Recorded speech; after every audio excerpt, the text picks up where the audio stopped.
তাহলে এরা ভাববে আগের মতো ওনারা রস নেই। অন্তরে করুন ধারণা, বান্দর বুড়ো হয়ে গেলেও গাছে ওঠা স্বভাব যায় না, অত সোজা না। একেবারে গেরুয়া বসন পরে নামের মালা বুকের পরে হরে কৃষ্ণ হরে, আর আমার গতি যেন বরে। হ্যাঁ, ওই ভাব ভঙ্গি বেশি দেখাইয়ে না, বুঝলে? বেশি ভাব ভঙ্গি দেখানো ভালো না। ওরকম অনেকে অনেকজন নিয়ে এরকম পোশাক পরে। একটা ছোট্ট গল্প মনে পড়িছে, কব না? থাক, কব না, থাক। নিজেকে গ্রাম মানুষই খারাপ ভাববেনি আমারে, কব? ওই বুড়ি কয় হা কাও কাও, কইয়েই যাই। একজন ওই স্বর্ণকার, সোনার দোকানদার, শুনেছি নাকি মাও যদি গহনা তৈরি করতে দেয় সেই জায়গাতে একটু চুরি না করলি বলে পেটের বাজ অজব হয় না রে মশাই। শুনছি, আমি জানি না, আমি কিন্তু শোনা কথা করছি। এই জায়গা কোনো স্বর্ণকার থাকলে সে রাগ করিয়ে না। কায়দা কি? কিন্তু এমন পোশাক পরিয়ে থাকে না, একবার দাদর সঙ্গে দ্বাদশ তিলক কাটা, মাথায় তরমুজির বোটা, বুঝেছ? একেবারে গেরুয়া বসন। আর ওনার ছেলে ভিতরে কাজ করে, পোড়াপুড়ি করিয়ে গালাগালি করে, গালাগালাই টালাই বেশ সোনা কায়দা করে।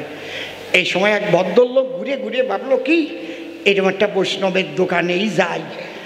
শুনছি স্বর্ণকাররা কেউরি ছাড়ে না রে ভাই, কিন্তু বৈষ্ণব মানুষ মনে করি ভাবো না ওনার দ্বারাই খারাপ ব্যবহারটা পাবো না, বুঝেছ? যে ওই সোনা নিয়ে গেছে ওই ছেলেটার দ্বারে গেছে, বুঝেছেন? এখন যখনই গেছে ছেলেটা মানে গানের সুরে বলতেছে কায়দা করিয়ে, মানে ও যাতে ভাবে যে বাহ এদের সেই রাধা কৃষ্ণ ভাব সমসময় অন্তরে। ছেলে বলতেছে বাবার দ্বারে ইনডাইরেক্টলি, এসব কেশব এসব কেশব, এসব কেশব রে, এসব কেশব। যখন এই বলিস ওর বাবা তো ঠিক পাইছে যে ছেলের দ্বারে শোনা গেছে, জিজ্ঞেস করতেছে যে কেডা আইছে সোনা নিয়ে। বাবা বলছে গোপাল গোপাল গোপাল গোপাল, করতাল বাজাইয়ে যাচ্ছে, হরে গোপাল গোপাল গোপাল গোপাল। ওকে আগের থেকে ইঙ্গিত দেওয়া আছে, গোপাল যখন বলবে মানে গরুর পাল সমতুল্য, আমাকে কোনো আত্মীয় না। আমার ছেলেও দাঁড়াতে করছি হরি হরি হরি হরি হরি হরি হরি হরি, মানে তাহলে চুরি করি। আর বাবা ওদের করতাল বাজায় যাচ্ছে হর হরি হর হরি হর হরি হর হরি। হ্যাঁ, চুরি করতে পারো, বুঝতে পারিস? এইবার ছেলে সোনা গালাইয়ে কিছুটা সোনা চুরি করিয়ে ওই একটা পাত্র থাকে, তার মধ্যে একটু ছাই থাকে, ওর মধ্যে একটু রাখিয়ে দিয়ে একটু বাইরে গেছে। বাবা ভিতরে যে ভাবছে ছাইয়ের মধ্যে পড়ে আছে, দেখবেন একটা জলের পাত্র থাকে, ওর মধ্যে আস্তে চিমটিটে দিয়ে জলের পাত্রের মধ্যে থুয়ে দিয়েছে। ছেলে সেখানে খুঁজতেছে, সোনা রেখে গেলাম, গেল কোথায়? তখন গান ধরিছে, বলতেও তো পারে না, যার সোনা সে তো বসে রয়েছে। বলি এইখানে মোর গৌর ছিল, গৌর নিল কে? বলি সোনা গৌর। এই সময় প্যার প্যারাচ্ছে কেন? হরে সোনা আখর দিচ্ছে, সোনার গৌর। বলি এইখানে মোর গৌর ছিল, গৌর নিল কে? বাবা তো ঠিক পাইছে, সোনার ছাইয়ের মধ্যে থুইছিল, অনেক খুঁজতেছে, মানে ছাইয়ের মধ্যে থেকে তো জলে রাখিছে। বাবা এদারে করতাল বাজায় গান ধরিছে, ছেলে গাচ্ছে, বলি এইখানে মোর গৌর ছিল, গৌর নিল কে? আর বাবা কি গাচ্ছে? দেখো ধুলাই ধূসরিত গৌর গঙ্গায় নেমেছে, মানে ছাইয়ের মধ্যে ছিল সোনা, জলে রেখেছে, তাই ইঙ্গিত করে গাচ্ছে। দেখো ধুলাই ধূসরিত গৌর গঙ্গায় নেমেছে, একবার তুমি খুঁজে দেখো, একবার তুমি খুঁজে দেখো, সোনার গৌর আমার ওই গঙ্গায় আছে একবার। এটি কীর্তন হয়ে গেল, দুই বাপ বেটা বুঝিয়েও গেল।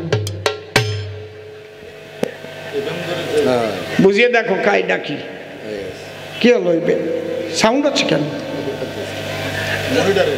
ওর মধ্যে সোনার গৌর ঢুকিছে নাকি? পাইছো খুঁজিয়ে, একদম খাঁটি জায়গা, আঙুল টাচ করিস, আর মোটে আগ দিয়ে না। আরে কেতু কেতু এলো বগলে থায়, ওই জায়গা আত্মা দিলি ক্যাট ক্যাট করে ওঠে নাকি, রস পায় কত। আরে খাঁটি জায়গায় আনতেছো তুমি, ধন্যবাদ জানাই তোমার খুঁজিয়ে যে পাইছো।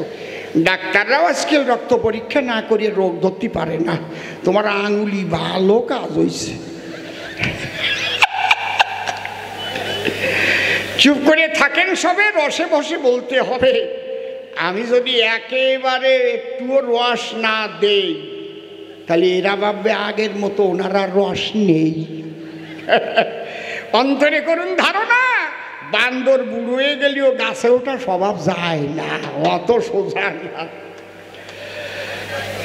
এইবার একথা বলি, সত্য সনাতনের যে সূক্ষ্ম তত্ত্ব, সত্য আর ব্রহ্মচর্য, এই দুটোই সূক্ষ্ম কার্য, আর সকল ভজনই বাহ্য। যদিও বিভিন্ন পোশাক পরিধান আমরা করি গ্রহণ, বলি সবার পুরোভাগে ওগুলো হয়তো মন তৈরি করবার জন্য সহায়ক হিসেবে লাগে, কিন্তু আবার ওইগুলো পরিধান করেও অনেকে অপকর্ম করে সাধন। কেউ সাজি সাজিয়ে দীক্ষা টিক্ষা দিয়ে টিয়ে গোসাই হইয়া আকাম করে চলে গেল, কেননা শিষ্যের বউ নিয়েই পলাই চলে গেল। এরকম আছে না?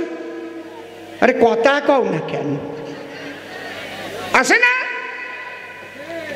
হ্যাঁ, ওই যে পিছনের থেকে করছে আছে। তাহলে কি ভালো গোসাই, ওনার তো শিষ্য কম নাই, এরকম হয়েছে, অনেক হয়েছে। এই জন্যে পোশাক পরাটাই সাধু নয়। ঠাকুর ভবা পাগলার একটা গানে আছে, ধর ভৈরবী,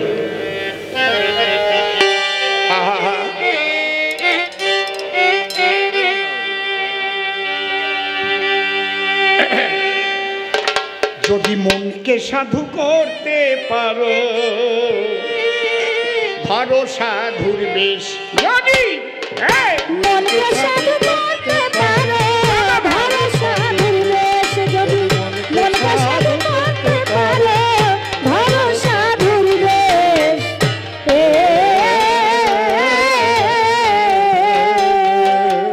নইলে দেখার মতো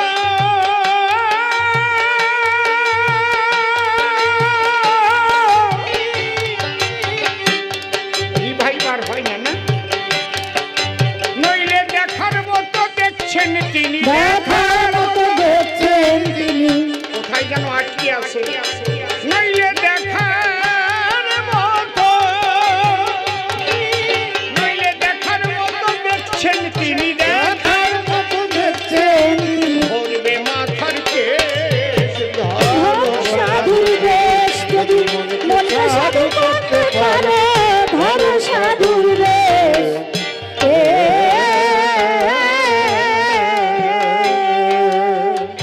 সাধু নয় রে মুখের কথা, বাবা বাবা, সবাই জানে চরণে নোয়ায় মাথা। সাধু নয় রে মুখের কথা, যার চরণে নোয়ায় ওই মাথা।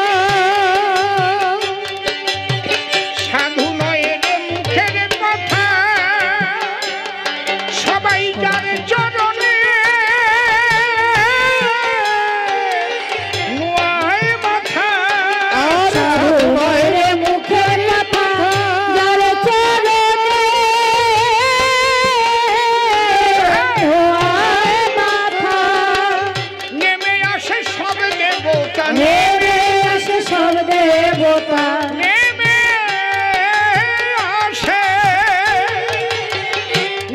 আসে সব দেবতা নেমে আসে সব দেবতা ছেড়ে স্বর্গ দেশ ধরো সাধুর বেশ যদি মনকে সাধু করতে পারো ধরো সাধুর বেশ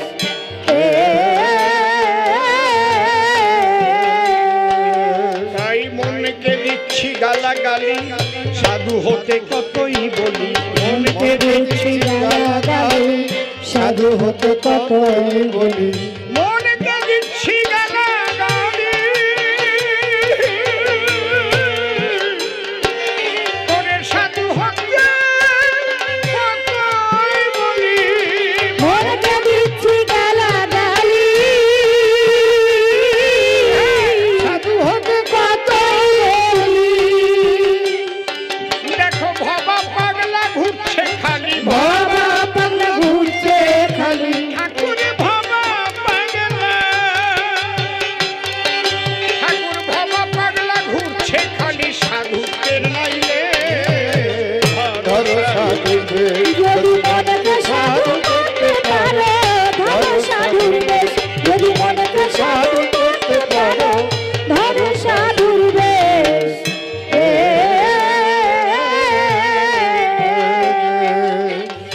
মতুয়া দর্শন এমন একটা দর্শন একদম সনাতনের সূক্ষ্ম কথাগুলি ধরে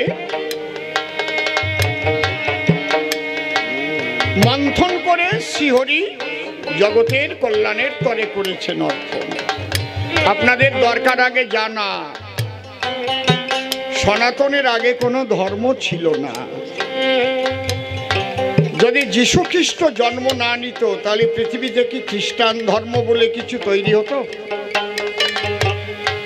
যদি দিনের নবী হযরত মুহাম্মদ না করতেন জন্মগ্রহণ, ইসলাম ধর্ম বলে কিছু জানতে পারত জগৎবাসীগণ?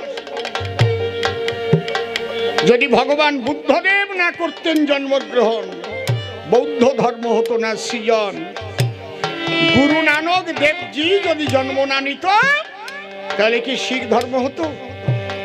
হতো না। তাহলে সবার আগে যে ধর্ম ছিল তার নাম সনাতন। ভালো করে মন দিয়ে করিবেন শ্রবণ।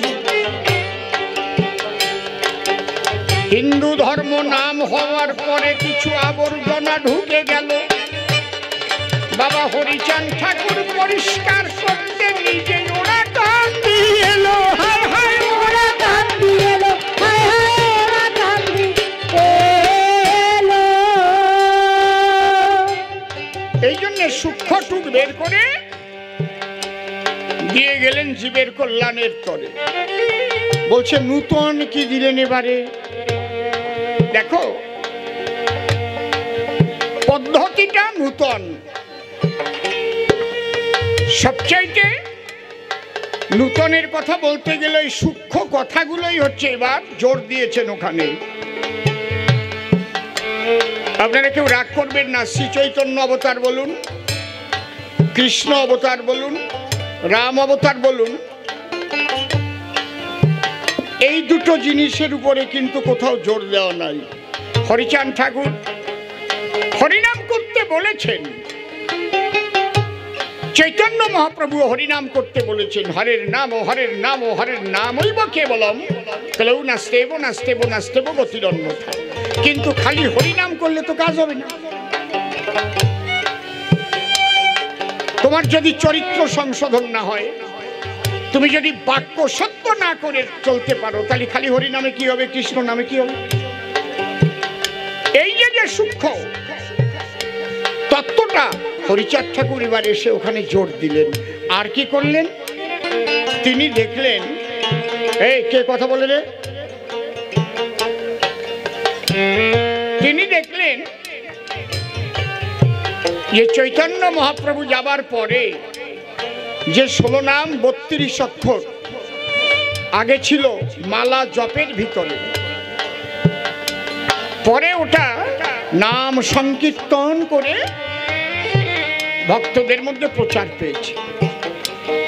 ঈশ্বরকে পাবার মূলধন হচ্ছে প্রেম। প্রেম ছাড়া তুমি ঈশ্বরকে পাবে না।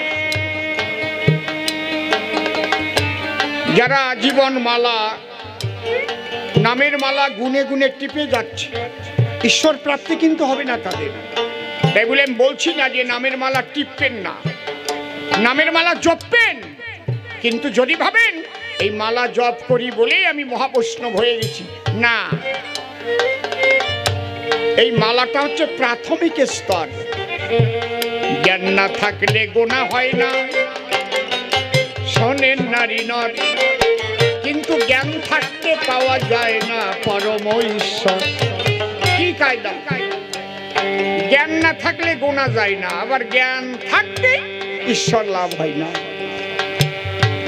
এই জন্য আমার অশ্বিনী কর্তার গানে আছে, অজ্ঞান যাবে সজ্ঞান যাবে, বাহ্যজ্ঞান তোর পড়িয়ে রবে, এই দশা তোর যখন হবে তখন উড়বে চিদানন্দের নিশান। তাহলে মালা জপবে, এটা প্রাথমিক স্তর। জপিতে জপিতে মালা যাবে অজপার ঘরে, কবে যেন মালার থলি থাকবে তোমার পরে। হা কৃষ্ণ বলে যখন মাতোয়ারা হবে, জ্ঞানাতীত হইয়া তখন প্রেম বাজারে যাবে। বিশুদ্ধ প্রেম জাগিবে যখন, সেদিন তুমি পাবে তোমার কৃষ্ণ দর্শন। তাহলে এই প্রেম লাভ করবার জন্য কি করলো? মালা থেকে নামটা নিয়ে সুরে তালে দিয়ে মানুষের চোখের জল ঝরালো, তাই না? আজ পর্যন্ত দেখেছেন যে মালা জপছে আর কেউ কান্না করছে? দেখবেন না কোথাও। কারণ জপের মধ্যে দিয়ে গোনা ঠিক রাখতে হবে, একটা জ্ঞান আছে। জ্ঞান থাকলে কিন্তু প্রেম হবে না। এই জন্য হরি ঠাকুর দেখলেন না, অত বড় নাম রেখে লাভ নাই। কি দেব?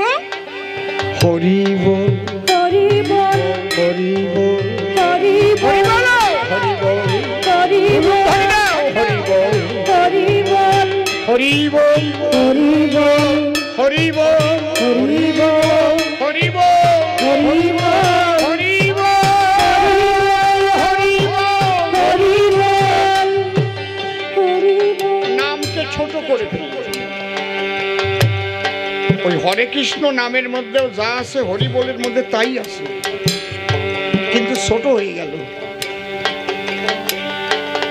হরে কৃষ্ণ নামের মধ্যে 8 বার হরে আছে, 4 বার কৃষ্ণ আছে, 4 বার রাম আছে। হরে হচ্ছে শ্রীমতী রাধারানী,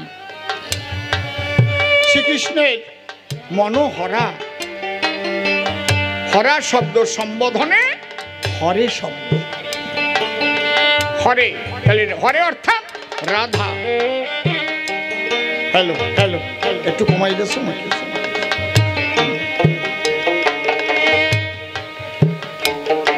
8 বার হরে কেন? অষ্ট সখী 8 ভাবে শ্রীকৃষ্ণের সেবা দিত। আর কৃষ্ণ যখন রাধার কাছে যেত, অষ্ট সেবা একাধারে রাধার কাছে পেত। এই জন্য অষ্টকালীন কীর্তন হয়। বুঝতে পারছেন কি বলছি? কৃষ্ণ রাম, রাম শব্দে রমণ। রেফস্তু কুঙ্কুমা ভাস কুণ্ড মধ্যে ব্যবস্থিত, মকার বিন্দু রূপেণ মহাজন স্থিত প্রিয়ে, আকার হংস বারুজ্যে কদাচ জড় ভবে, কদা জাত ব্রহ্মানন্দ রাম রাম সুদুর্লভম। রমণার্থে রাম, জীবাত্মা পরমাত্মার রমণ, ভক্ত ভগবানের রমণ, রাধা কৃষ্ণের রমণ। তাহলে এই রাধা কৃষ্ণের অপ্রাকৃত যে রমণানন্দ, তা নিয়ে যেমন হরে কৃষ্ণ নাম, হরিনামও তাই। ব্যাসদেব লিখেছে, কি লিখেছে? সর্বশাস্ত্র বীজ হরিনাম 2 অক্ষর, আদি অন্ত নাহি তাহা বেদে অগোচর। হকারে কেশবশ্চৈব ঋকারে আদ্যা শক্তিময়ী রাধা, এক হরি নামের মধ্যে রাধা কৃষ্ণ প্রেম বাধা। এই জন্য হরে কৃষ্ণ নাম করলেও বেদাতীত জগতে যাবে, বেদ বিধির উপরে যাবে। যারা প্রকৃত কৃষ্ণ ভক্ত তাদের শ্রাদ্ধ কখনো ব্রাহ্মণ দিয়ে হয় না। আমি কয়েকটা নাম বলে যাচ্ছি, খবর নিয়ে দেখবেন।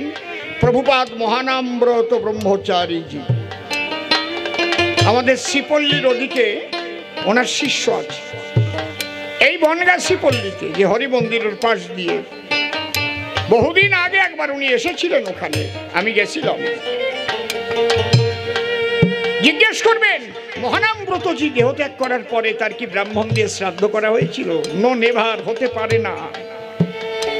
কারণ প্রকৃত কৃষ্ণ ভক্ত বেদাতীত। অনেকে কয় না যে আমরা মতুয় মতে শ্রাদ্ধ করতেছি। মতুয় মত বলে কোনো মত হয় না, এটা বেদাতীত মত। এটা হচ্ছে ব্রজ মত, ব্রজ প্রেমের মত। সেই ব্রজ প্রেমের যে মতবাদ, যেখানে বেদ বিধির উপরে অহৈতুকী অকামনা রাগাত্মিকা বেদাতীত গোপী প্রেম। এই জন্য তারকর্তার গানে আছে না, নিত্যধামে গোপীর প্রেমে সহজ পাগল হরিচাঁদ, সেই পাগলের জন্য হয় উন্মত্ত পাগল গোলকচাঁদ, আছে না?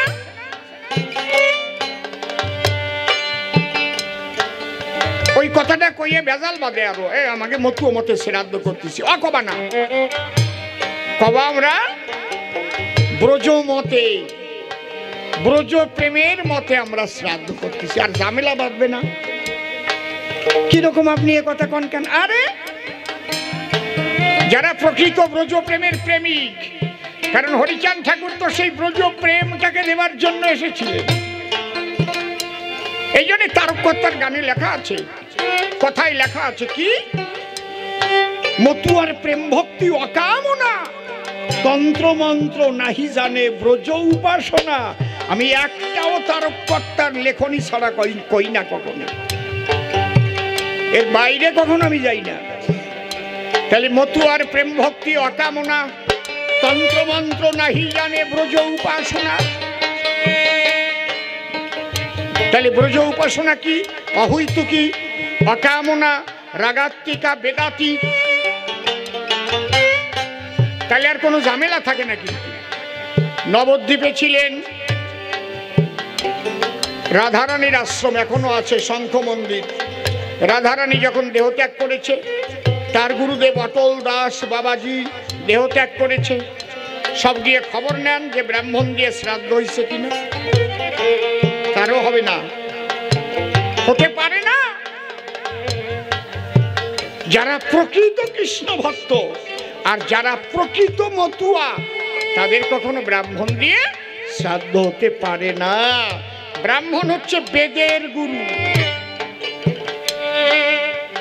আর বেদাতীত সেখানে গিয়ে প্রেম শুরু। বেদে প্রেমের কথা নাই, জ্ঞানের কথা। বেদ বিধি, বেদে হচ্ছে আইন, বিধি মানে আইন। ভারতীয় দণ্ডবিধির ৩০২ ধারায় ফাঁসি দেওয়া হইল, কিন্তু যেখানে প্রেম জগৎ সেখানে আইন মানে না। হরিবল হরিবল বলে ধুলায় ভরা ঘড়ি জিতে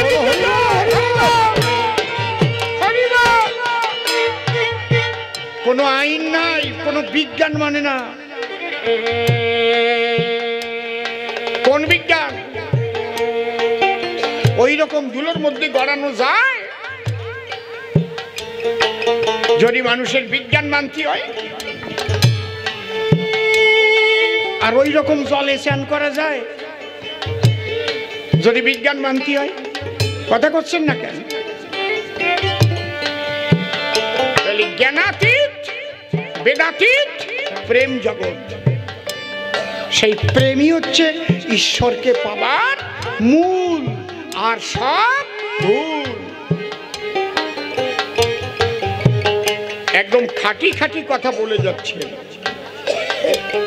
অতি সহজে যাতে দলিত পতিত লাঞ্ছিত বঞ্চিত সমাজের মানুষ তারা প্রেম পেতে পারে, তার জন্য হরিচাঁদ ছোট্ট করে নাম দিলেন আর এক তালে বাজনা দিলেন। নাম কীর্তন গাইতে গেলে বিভিন্ন তালে বাজায়, বেহালা বাজায়, বাঁশি বাজায়, দোতারা বাজায়, সুরে গাইতে হয়। কৃষ্ণ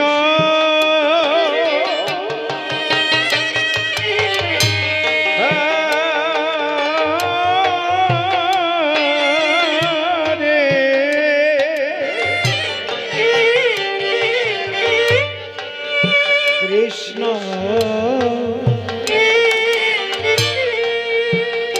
কৃষ্ণ কৃষ্ণ বাবা বাবা হরে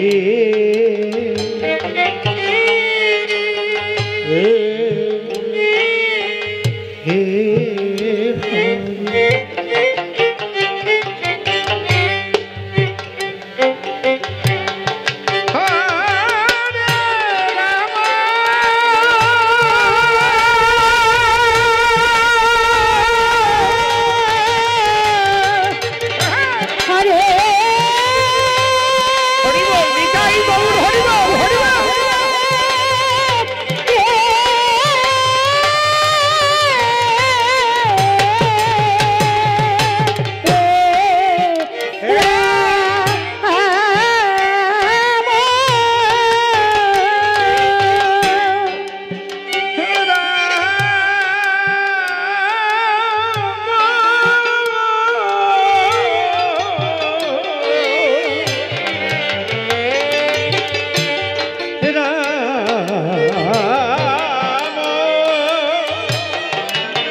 চোখের জল পড়ে। ঠিক বললাম না বেঠিক বললাম? কিন্তু হরিচাঁদ দিলেন এক হরিনাম, মানে একবার না, হরি বল হরি বল জয় হরি বল হরি বল জয় হরি বল হরি বল। এই জায়গায় কোনো বেহালাও নাই, দোতারাও নাই, হারমোনিয়ামও নাই, আছে? মায়েরাও বাজাচ্ছে, বাচ্চারাও বাজাচ্ছে। বেতালে প্রেম হবে হরে কৃষ্ণ নামে? বেতালে প্রেম হয় কোনোদিন? একটু তাল কেটে গেলে যদি বেসুরো গায় নাম কীর্তন, প্রেম হবে? অনসুরি ধরবে হরে কৃষ্ণ কৃষ্ণ, কবে সবারে বায়না করিছে কিনা খেপা চান্দা চাইয়ে দেখিস কেনে সামনে বসে কি। কিন্তু হরিচাঁদ ঠাকুর এমন জিনিস দিলেন, বেতালে প্রেম। মাতাম খোলা দেখেন নাই? এক এক দল ঢোকে, এক এক তাল বাজায়। কেউ ঢুকে মাতাম দিছে হরি বল জয় হরি বল, কেবল এক দল ঢুকতেছে হরি বল হরি বল। এই কয়টা এক হইছে, সব কয়টা বেতাল, কিন্তু কে সাথে কোনো তাল মেশে? ওর মধ্যে দিয়ে চোখের জলে ভাসে, ওর মধ্যে দিয়ে প্রেম হয়, ভাব সমাধি হয়ে যায় হরিনামের প্রেমের বন্যায়।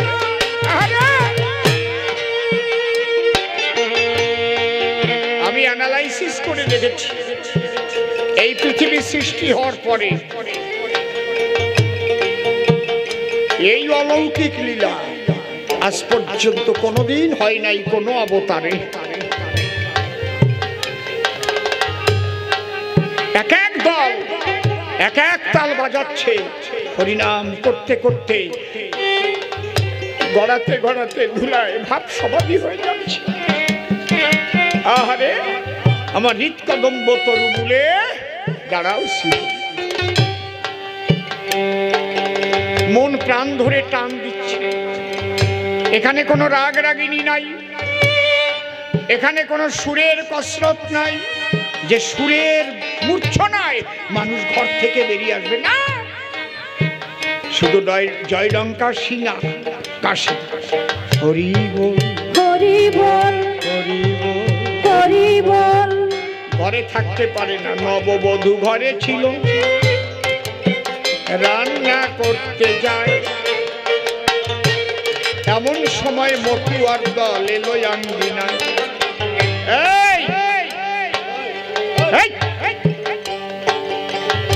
মতুয়ারা মাথাম দিল উঠানেতে এসে, নববধূ রান্না ঘরে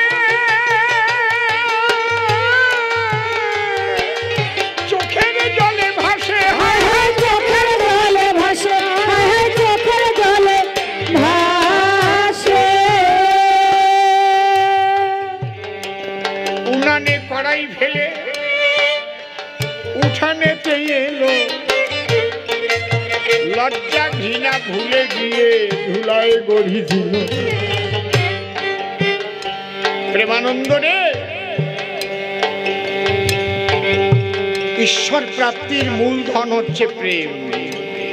এ কথা আমি বলছি শুধু তা না, মীরাবাইও বলে গেছে, নিধি নাহানে সে হরি মেলে তো জল জন্তু হই, ফলমূল খানেছে হরি মেলে তো বাদুর বানর, তুলসী পূজনেছে হরি মেলে তো মুই পূজে তুলসী ঝাড়, পাথর পূজনেছে হরি মিলে তো মুই পূজি পাহাড়, মুই পুজি পাহাড়, মুই পুজি পাহাড়। স্ত্রী ছড়নেছে হরি মেলে তো বহুত মেলে খোঁজা,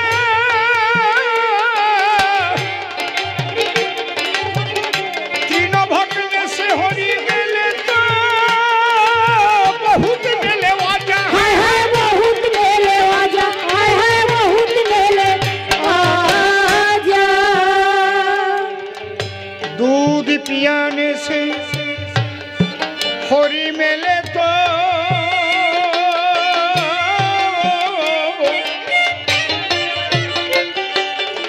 बहुत बादशाह वाला। बाबा बाबा मीरा कहे बिना प्रेम से नहीं मेले नंद लाला, नहीं मेले नंद लाला, नहीं मेले नंद लाला। তাহলে ঈশ্বরকে পাবার মূলধনটা কি বলেন? মালা না পোশাক?